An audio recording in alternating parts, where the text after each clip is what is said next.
Oh my God, you guys, come and sit down and shut the door.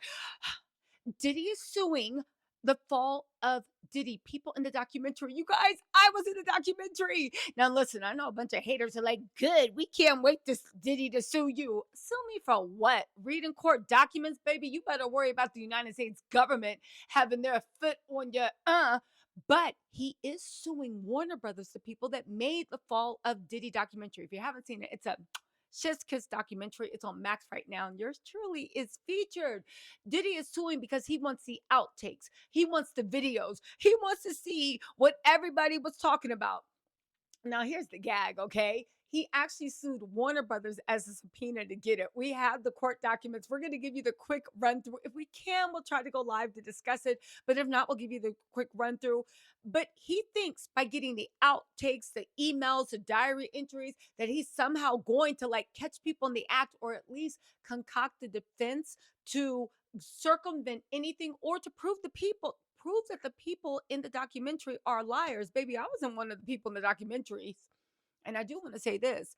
Diddy, what do you want to see the outtakes for? You want to see us laughing at you, calling you a mouth breather, talking about your name was take that in more ways than one? Talk about the way the way you age like cottage cheese. Talking about your delusions of grandeur. You want to see me imitating to the crew the way you are literally going crazy on the rats and roaches in your cell. I mean, Diddy, what do you think was happening? I swear to God, you a legend in your own mind. Anyway, right? Now, here's the thing.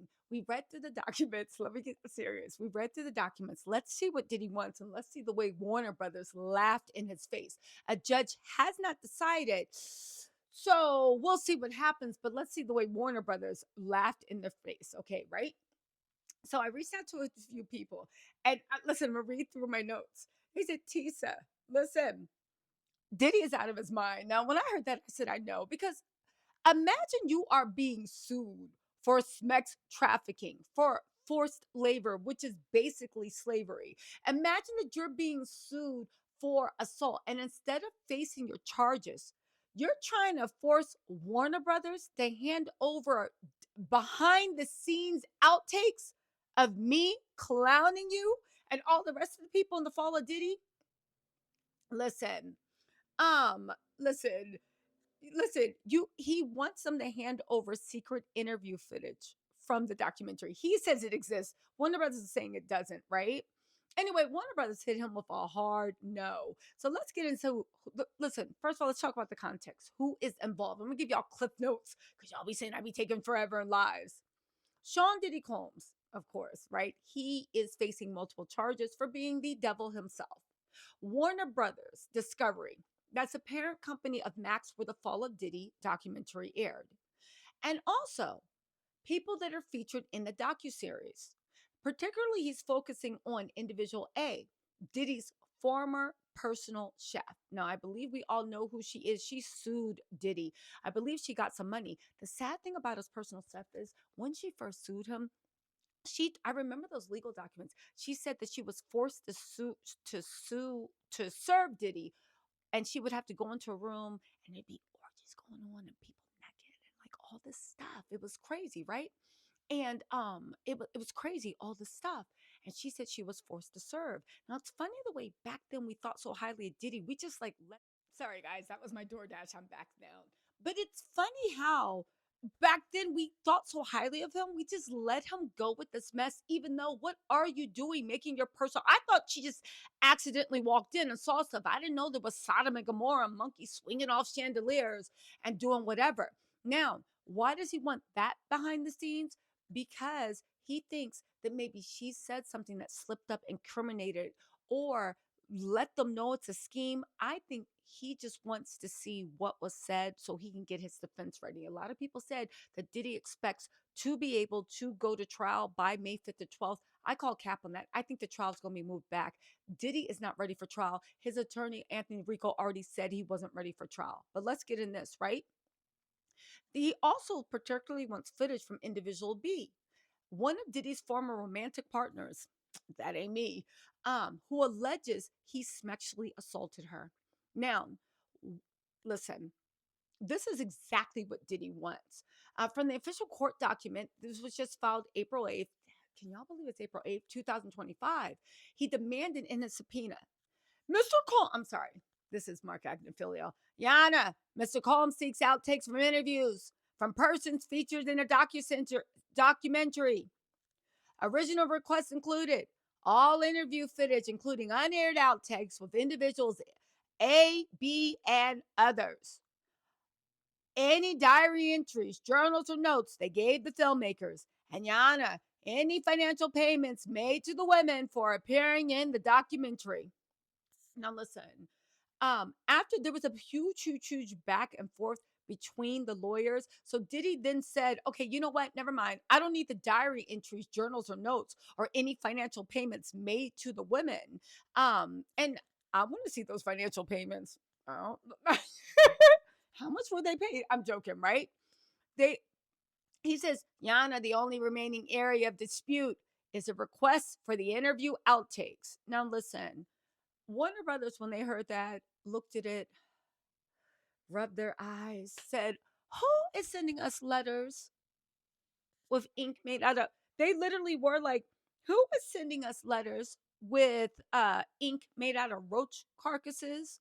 Why are these letters addressed in stamps made from rat hair and tails? Who is letting Sean Diddy Combs mail things? But then they turned around and they said, you know what? No, no. Why?